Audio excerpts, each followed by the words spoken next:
Good evening. ये हमारा human races का पार्ट 4 है। इसमें हम देखेंगे मानव प्रजातियों का वर्गीकरण। तो वर्गीकरण में हम देखेंगे कि जो टेलर द्वारा जो दिया गया वर्गीकरण है, ग्रिफिथ टेलर का जो वर्गीकरण है वो क्या है। तो स्टार्ट करते हैं इसको। सबसे पहले तो ग्रिफिथ टेलर का प्रजातीय वर्गीकरण। ग्रिफिथ टेलर जो है जलवायु चक्र और प्रजातियों के विकासात्मक सिद्धांत के आधार पर ये अपना सिद्धांत देते हैं और 1919 में ये मानव प्रजातियों का वर्गीकरण करते हैं। 1919 में टेलर जलवायु चक्र और प्रजातियों के विकास का प्रवास कटिबंध सिद्धांत देते हैं। ठीक है, और इसके आधार पर मानव प्रजातियों को वर्गीकरण को स्पष्ट करने का प्रयास करते हैं। इनका जो थ्योरी है वो है प्रवास कटिबंध सिद्धांत या माइग्रेशन जोन थ्योरी। ठीक है, इसको भी हम पढ़ेंगे डिटेल में। तो ये क्या कहते हैं? ये कहते हैं कि प्रारंभ की 5 मानव प्रजातियों की उत्पत्ति जो हुई है वो है आपकी मध्य एशिया में, सेंट्रल एशिया में हुई है और महाहिमयुग के पहले हुई है। और वहीं से ये प्रजातियां क्या करती है, विस्तृत हुई हैं, डिफ्यूजन हुआ है इनका, ये बाहर निकली हैं, कटिबंधों के रूप में ये बाहर निकली हैं। ठीक है, अब बोलते हैं कि जलवायु में परिवर्तनों के साथ साथ मानव प्रजातियों के भौतिक लक्षणों में भी भिन्नता उत्पन्न होती है। जो जैसा कि हम ऑलरेडी पढ़ चुके हैं कि जो जलवायु है वो मानव प्रजातियों के विकास को प्रभावित करता है और एक प्रमुख कारक है वो मानवीय प्रजातियों में जो भिन्नता पाई जाती है उसका एक प्रमुख कारण जलवायु है, ऐसा हम पढ़ चुके हैं। जलवायु के साथ में जो अन्य कारक हैं उसमें है आपका नेचुरल सिलेक्शन, प्राकृतिक वर्ण, हार्मोन्स और जलवायु परिवर्तन। ठीक है, तो अब जैसा इस पिछली क्लास में हमने देखा है कि जो आधार हैं जिसके आधार पर हम प्रजातियों को वर्गीकृत करते हैं उसमें से 2 आधार, पहला है बालों की बनावट और दूसरा है सेफेलिक इंडेक्स, खोपड़ी का सूचकांक या कपाल सूचकांक जो था। उसके आधार पर जो टेलर हैं, ग्रिफिथ टेलर हैं, वो मानव प्रजातियों को 7 प्रजातियों में बांटते हैं। वो कौन कौन सी 7 प्रजातियां हैं पहले उनके नाम देखते हैं, उनके बाद में उनको हम शॉर्ट में पढ़ेंगे। तो सबसे पहले देखो ये जो इनका सीक्वेंस है वो ये बोलते हैं कि पहली जो 5 प्रजातियां हैं ये आपकी कहाँ हुई हैं, सेंट्रल एशिया में विकसित हुई हैं, उसके बाद में नॉर्डिक तक, और बाद वाली उन्हीं से विकसित हुई हैं। तो सबसे पहले ये क्या कटिबंधों में विकसित होती है, मतलब सबसे पहले निग्रिटो, उसके बाद में निग्रिटो बाहर की ओर शिफ्ट हो गया, वहाँ पे फिर निग्रो आए, फिर ऑस्ट्रेलॉइड्स आए, फिर मेडिटेरेनियन आए। तो ऐसा सिक्वेंशियल है। तो सबसे जो लेटेस्ट है, सबसे जो नवीनतम है वो कौन सा है, मंगोलियंस है। अब आप इनका नाम देखोगे तो सबसे पहले नेग्रिटो, निग्रो, फिर ऑस्ट्रेलॉइड्स, फिर भूमध्य सागरीय मेडिटेरेनियन, नॉर्डिक्स, अल्पाइंस और मंगोलियन, ये हैं आपके मानव प्रजातियां। और दूसरा जो इसमें याद रखने का चीज़ है वो क्या है, किसके आधार पर ग्रिफिथ टेलर ने अपना मानव प्रजातियों का वर्गीकरण दिया है। पहला है हेयर टेक्सचर या बालों की बनावट या उनका टेक्सचर कैसा है। ठीक है, हेयर टेक्सचर कैसा है। और जो दूसरा कारक है वो है आपका कपाल सूचकांक या सेफेलिक इंडेक्स या कपाल सूचकांक, जो हमने अभी थोड़ी देर पहले पिछले वीडियो में हमने डिस्कस किया था। तो ये क्या कहते हैं, ठीक है, ये कहते हैं कि मानव प्रजातियों का विकास बाहर की ओर हुआ है, मतलब बाहर की ओर वो प्रजाति स्थानांतरित हुई है। अब हम इनमें सबको शॉर्ट में देखते हैं। तो सबसे पहले हम देखते हैं निग्रिटो के बारे में। 2 चीज़ों के बारे में बात करेंगे, पहला टेक्सचर कैसा है बालों का और दूसरा सेफेलिक इंडेक्स कैसा है। देखो निग्रिटो जो है, इस प्रजाति का रंग लाल चॉकलेटी से लेके काला कत्थई तक होता है। इसका डीलडोल नाटा, हाइट इनकी छोटी होती है, होंठ इनके काफ़ी मोटे होते हैं, नाक चौड़ी होती है, साथ ही नाक चपटी भी होती है। दूसरा इनकी बाल देखोगे आप तो इनके बाल चपटे और फीते के समान घने होते हैं, ये आपस में मिलकर गांठ जैसा बना देते हैं। ठीक है, इनके जबड़े और दांत आगे निकले होते हैं जिनसे एक उत्तल स्वरूपीय ढांचा बनता है। जो फेशियल इंडेक्स है इनका, फेस है वो एकदम कॉन्वेक्स होता है, उत्तलीय स्वरूप लिए होता है। ठीक है, अब इसका एग्जाम्पल देखोगे आप निग्रिटो के, तो वर्तमान समय में निग्रिटो प्रजाति के लोग हैं ना, वो कहाँ पाए जाते हैं, आपको मिलेंगे श्रीलंका में, मलेशिया में, Philippines, Indonesia, Luzon, New Guinea, यहाँ इन क्षेत्रों में आप पाए जाते हैं। इनके बड़े समूह आपको मिलेंगे युगांडा, विषुवत रेखा के आसपास, कॉन्गो बेसिन। ठीक है, तो पिग्मी वगैरह हैं वो आपके निग्रिटोज हैं।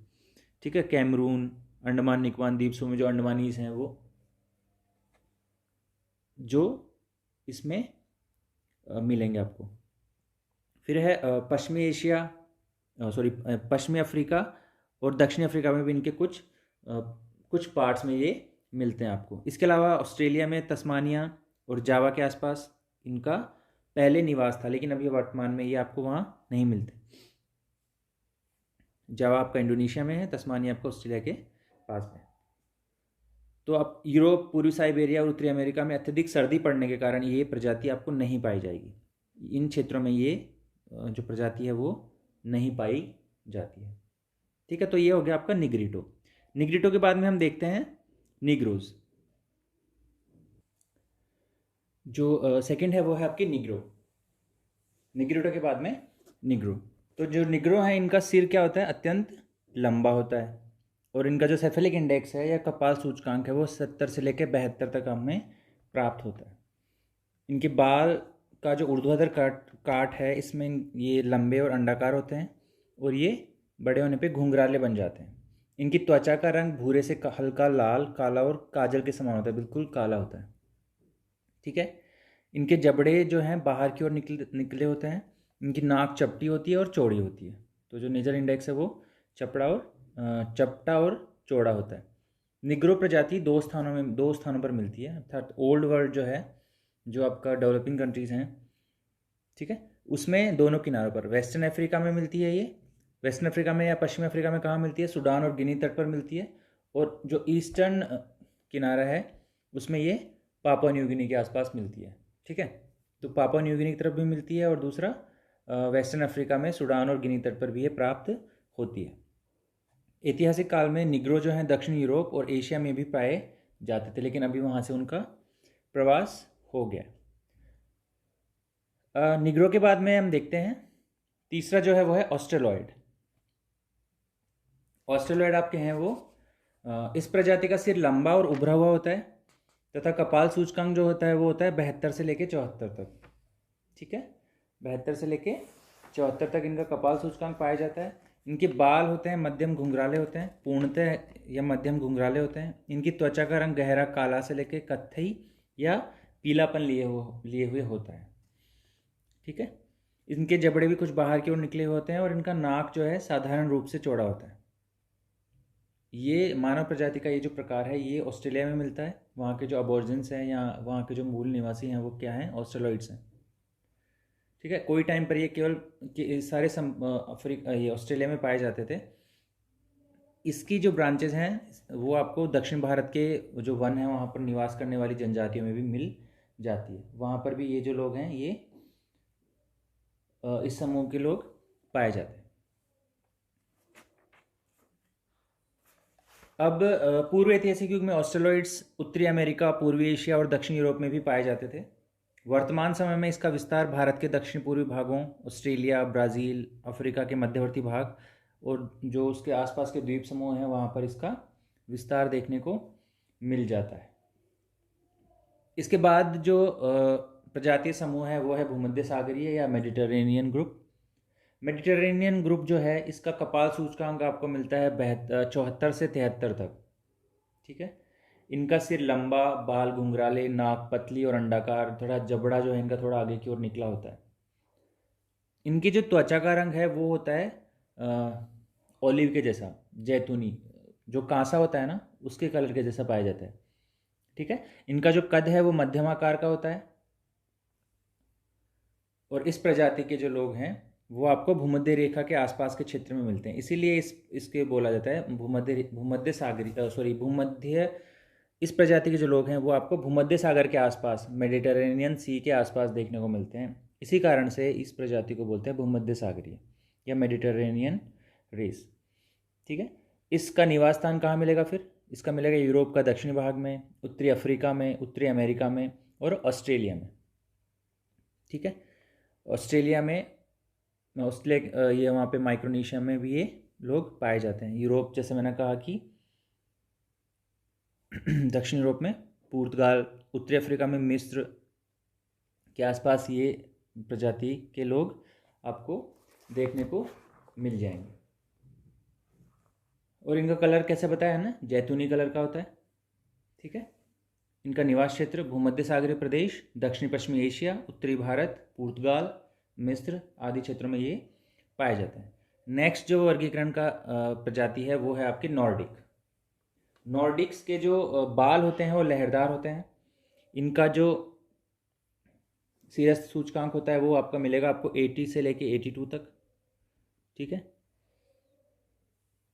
इनका प्रजाति की मध्यम लंबाई होती है और चौड़ाई के सिर होता है। मध्यम लंबाई और चौड़ाई, सिर की जो चौड़ाई और लंबाई होती है वो मध्यम होती है।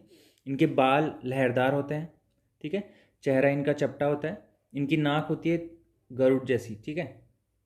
नाक होती है इनकी थोड़ी लंबी। और इनका कलर जो होता है, इनका जो त्वचा का कलर होता है, त्वचा का रंग होता है, वो गोरे से लेके गुलाबी कलर तक का होता है। ठीक है। प्रारंभिक समय में ये जो प्रजाति थी यूरोप के भूमध्य सागरीय प्रदेशों पर रहती थी। ठीक है। लेकिन बाद में ये वहाँ से इसका विस्तार हुआ और ये अभी वर्तमान में कहाँ पे पाई जाती है? ये भूमध्य सागर के निकटवर्ती भूभाग पर ही पाई जाती है, जिसमें उत्तरी यूरोप हो गया, रूस हो गया और भूमध्य सागरीय क्षेत्र का आसपास वाला प्रदेश हो गया। केवल अफ्रीका जो है वहाँ पर इसका विस्तार नहीं पाया जाता। अफ्रीका में इसका विस्तार नहीं पाया जाता। नॉर्डिक्स के बाद में नेक्स्ट देखते हैं हम अल्पाइन। अल्पाइन अल्पाइन प्रजाति जो है चौड़े सिर वाली प्रजाति है। ठीक है। इसका जो सीरस सूचकांक है वो 82 से लेके 84 तक पाया जाता है। चेहरे का ढांचा सीधा होता है। नाक संकीर्ण होती है, पतली होती है। बाल इनके सीधे होते हैं और इनका जो रंग होता है भूरे कलर से लेके गोरे कलर तक या श्वेत कलर तक होता है। अल्पाइन जाति की पश्चिमी शाखा जिसमें स्लाव, आर्मेनियंस, अफगान आदि सम्मिलित हैं, ये आते हैं। ये जो होते हैं रंग में गोरे होते हैं, परंतु पूर्वी शाखा के लोग, पूर्वी शाखा में क्या आते हैं? फिन, मेगियार्स, मंचूज, सिक्विक्स, ये सिवक्स वगैरह जो हैं ये पीलापन लिए होते हैं, थोड़े से येलोइश होते हैं इनकी स्किन। तो गोरे से लेके येलो तक ये पाए जाते हैं। मानव इतिहास के प्रारंभ में ये दोनों अमेरिका और एशिया में केवल कुछ भागों में पाए जाते थे और बाद में ये यूरोप के सेंट्रल भाग की ओर इन्होंने गमन किया। तो वर्तमान में ये मध्य एशिया, मध्य और दक्षिण यूरोप, उत्तरी तथा दक्षिण अमेरिका के सेंट्रल भागों में ये पाए जाते हैं। त्वचा का रंग जैसे मैंने बताया, इनका कलर श्वेत से लेके पीलापन लिए होता है। ठीक है। इनका नेजल इंडेक्स जो होता है, नासा सूचकांक होता है, वो 50 से 60 के बीच होता है और जो सीरस सूचकांक है इनका वो होता है 82 से लेके 84 तक। ठीक है। इनके जो बाल होते हैं वो कैसे होते हैं? सीधे होते हैं। अल्पाइंस के बाल होते हैं सीधे। जो लास्ट वर्गीकरण, जो आपका टेलर का, जो ग्रिफिथ टेलर का जो वर्गीकरण है, उसमें जो लास्ट प्रजाति है वो है आपकी मंगोलियंस या मंगोलॉइड्स। तो उनका जो सीरस सूचकांक होता है वो होता है आपका 84 से लेके 88 तक। ठीक है। इनके बालों की आकृति सीधी होती है, बाल इनके सीधे होते हैं। ठीक है। गोल सिर होता है इनका, बाल सीधे होते हैं। चेहरा चपटा और जबड़ा नतोदर होता है। ठीक है। नतोदर होता है। जो हम निग्रो थे उनका बाल, उनका चेहरा उत्तल था, इनका अवतल होता है। नाक पतली और सक्रिय होती है। रंग इनका हल्का पीला से लेके खुमानी कलर तक का होता है। जनरली पीला आप बोल सकते हो। ठीक है। अब इतिहास के प्रारंभ में ये प्रजाति केवल मध्य एशिया के केंद्रीय स्थलों तक ही सीमित थी। ठीक है। लेकिन इसके बाद में ये पश्चिम में तुर्कमेनिस्तान और पूर्व में पूर्वी तट तक विस्तारित हुई। पिछड़े प्रदेश में ये अल्पाइन, नॉर्डिक और भूमध्य सागरीय लोगों के मिश्रित, पिछड़े प्रदेश में ये अल्पाइन, नॉर्डिक और भूमध्य सागरीय लोगों से मिश्रित हो गई, जिससे एक नई वर्ण संकर जाति बनी।